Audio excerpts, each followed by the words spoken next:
Having talked about what goes on inside the sun, we now want to talk about the outside, the part that you actually see. Now, the sun's a gas, so it doesn't really have a sharp edge to it.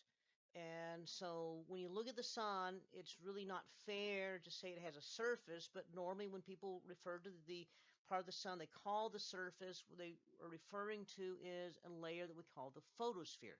That's the region of the sun that's so bright and shining so much it overwhelms everything else. So when you look at a picture of the sun, that's what you're seeing is the photosphere. Surrounding the photosphere is a little layer right above it that is uh, very thin and normally get washed out in most photographs. That's called the chromosphere. And then out beyond that is another layer that's even thinner, and that is the corona. No relation to the recent virus. Okay. So, as I've said in class before, I mean, I call it silly calling it a surface since it's not really solid. So it's not really a layer. Rather a solid surface. It's a layer. It's a few hundred kilometers thick, and it's about 5,800 Kelvin temperature. We talked about the effect of it not being an actual surface. You can actually see a ways into it. You see the same distance into it, which is not quite as deep if you look at the edge, and that gives rise to the limb darkening that we saw. If you really zoom in on the photosphere, it looks grainy, and you sometimes see splotches on it. The splotches are called sunspots.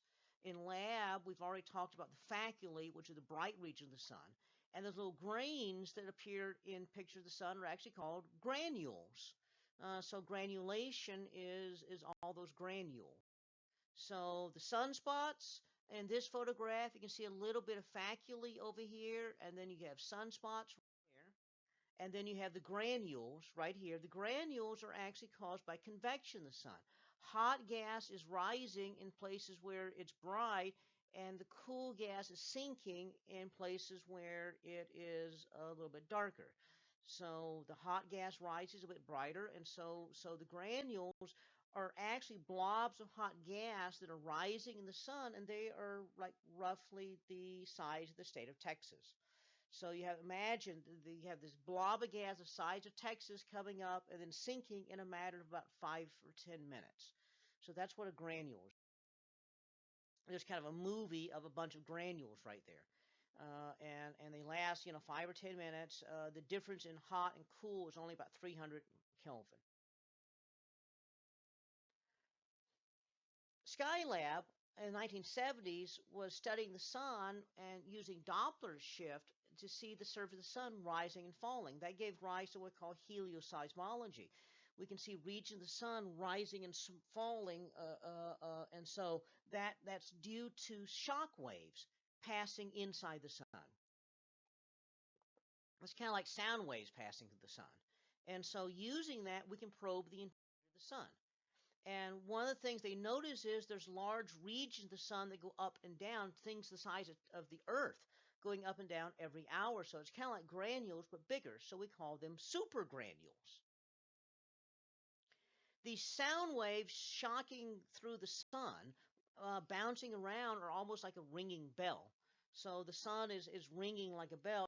And so, interestingly enough, there's a group of astronomers that study the interior of the sun by the shock waves going through it, and they call themselves the Global Oscillation Network Group, GONG for short.